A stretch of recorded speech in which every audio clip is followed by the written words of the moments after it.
नमस्कार, JBN news में आपका स्वागत है। जैसा कि हम भगत सिंह चौक में खड़ा हैं, जहां पर जेबीकेएसएस के सैकड़ों कार्यकर्ता उपस्थित हैं। आज जयराम महतो जी नॉमिनेशन कराने बोकारो जा रहे हैं, इनके साथ ये भी जाएंगे।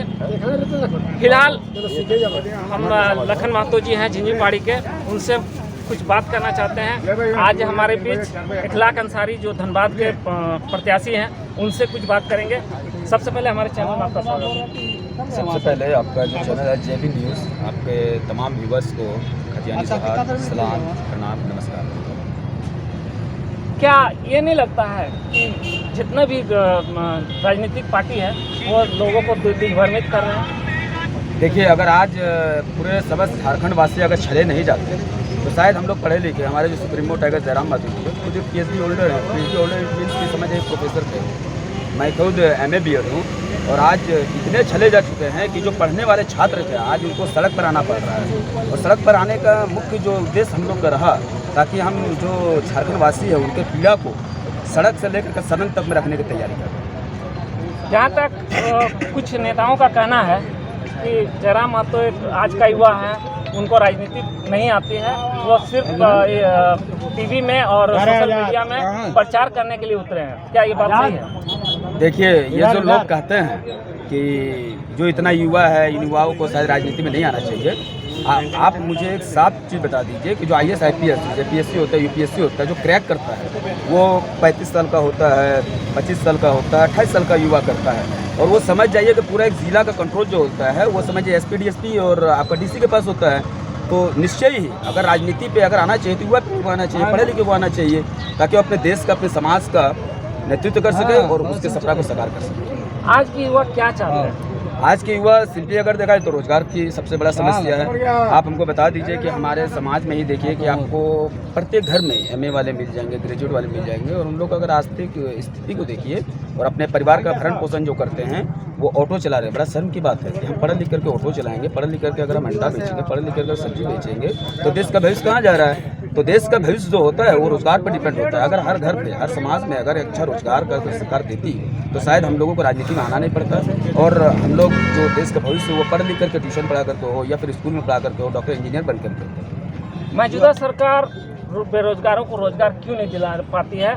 यहाँ के युवक पलायन करके क्यों बाहर में काम करने को मजबूर है? आपका दोनों सवाल बड़ा ही अहम है कि मौजूदा सरकार जो है वो रोजगार नहीं दिला पा रही है। रोजगार कहाँ से दिलाएगी? आप हमें बात बताइए। अगर हम निम्न प्रवर्गों की बात करें जो गरीबी रेखा के नीचे है या फिर गरीब है, तो परसेंटेज तो हम लोग बिलो पॉवर्टी है, BPL कैटेगरी में आते हैं। और रोजगार की जहाँ तक बात होता है तो आप देखिए ना कि पहले जो खान वाला चाहिए था, खाद वाली सरकार टैक्स दे चुका है।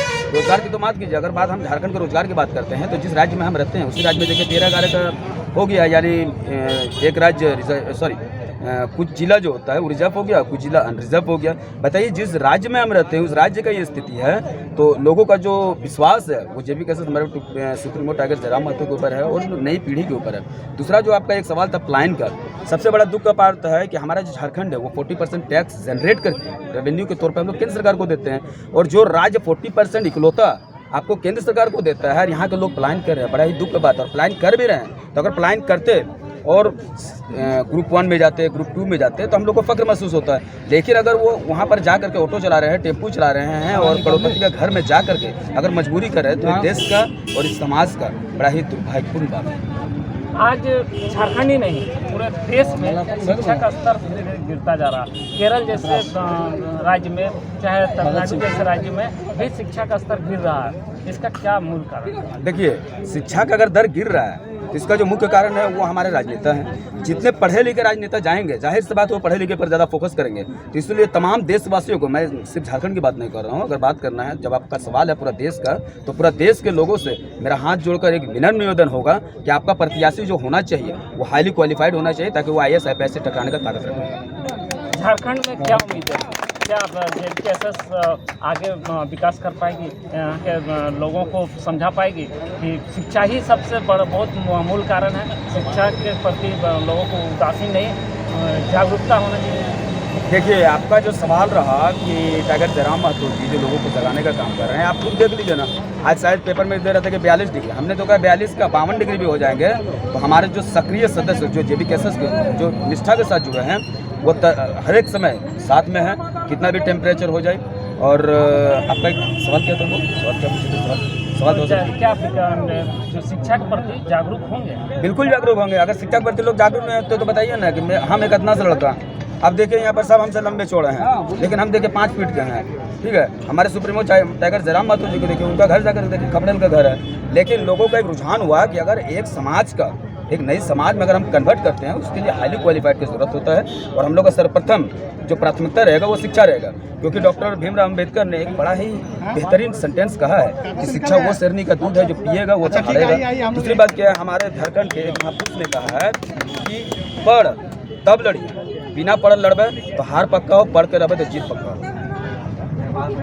देश के 140 करोड़ जनता को आप क्या संदेश देंगे? देश के पूरे 1 अरब 40 करोड़ जनता को हम यही कहेंगे कि आपका जो मतदान है वो मत मतलब होता है मन, और दान मतलब दान करना। तो आप उन्हीं प्रत्याशियों को वोट करें जो आपके बच्चे के फ्यूचर को सिक्योर कर सके, वैसा को ना दे जो दिन पर दिन रोजगार बढ़ाए, महंगाई बढ़ाए। इसलिए तमाम लोग अब जाग चुके हैं और सब लोगों को कहना है कि इस बार जो भी प्रत्याशी होंगे पूरा देश का या पूरा झारखंड का, वो हाईली क्वालिफाइड होने चाहिए, पढ़ा लिखा होना चाहिए, ताकि हम नए झारखंड का, नए देश का निर्माण कर सकें। बहुत बहुत धन्यवाद।